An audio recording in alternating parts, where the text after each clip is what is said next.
opinião de expert, que também está lá na rabeira, serve para alguma coisa? Serve. Quando?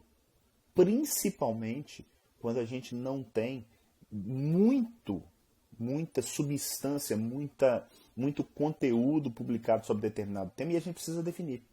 Quer um exemplo? Doença rara.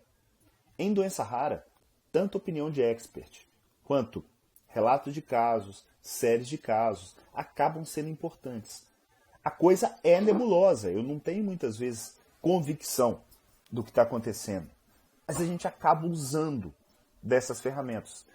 Neto, vamos pensar em termos práticos. Eu tenho uma doença rara e aí eu tenho uma possibilidade terapêutica. Eu tenho, por exemplo, um remédio, ou eu tenho uma nova técnica fisioterápica, ou eu tenho, por exemplo, uma dieta específica. Eu só tenho isso. Eu tenho relatos de casos, série de casos. Bom, primeira coisa. A doença é rara. Então, dificilmente eu vou ter um randomizado com 500 pessoas, 1.000 pessoas, 5.000 pessoas em cada braço para me dar algum tipo de resposta. Então, eu tenho que vestir a minha mínima noção de que isso não vai acontecer e que o seu Zé, o grande seu Zé, que eu cito ele praticamente toda semana aqui, que o seu Zé está na minha frente. Eu preciso definir. O seu Zé tem essa doença rara e ele está sofrendo. Ele tem, por exemplo, sintomas de insuficiência cardíaca. E aí, de repente, eu chego e falo assim, não, peraí.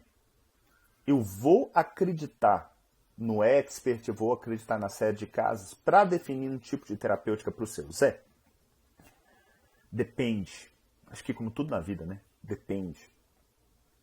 Aí entra aquela feeling, aquela percepção, tanto do profissional, quanto aquela empatia em conversar com o seu Zé e demonstrar o risco versus o benefício. E para isso, eu preciso trabalhar com a questão de desfecho presente versus desfecho futuro. Como assim, Neto? Uma coisa é eu falar que eu vou dar um determinado tipo de tratamento para o seu Zé para diminuir o risco dele infartar. Infartar é importante? Claro que sim. Mas eu não consigo medir no presente.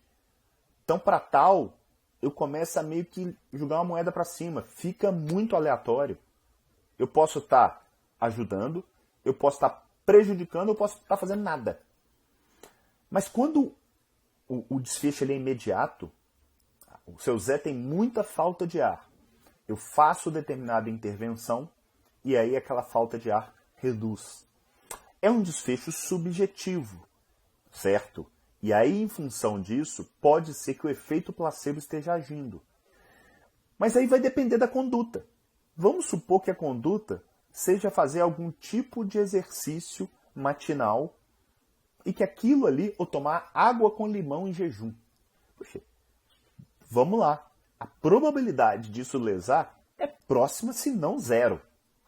Agora, imagina que a conduta é prescrever uma medicação mensal que leva a um custo para o indivíduo ou para a sociedade de 50 mil reais por mês.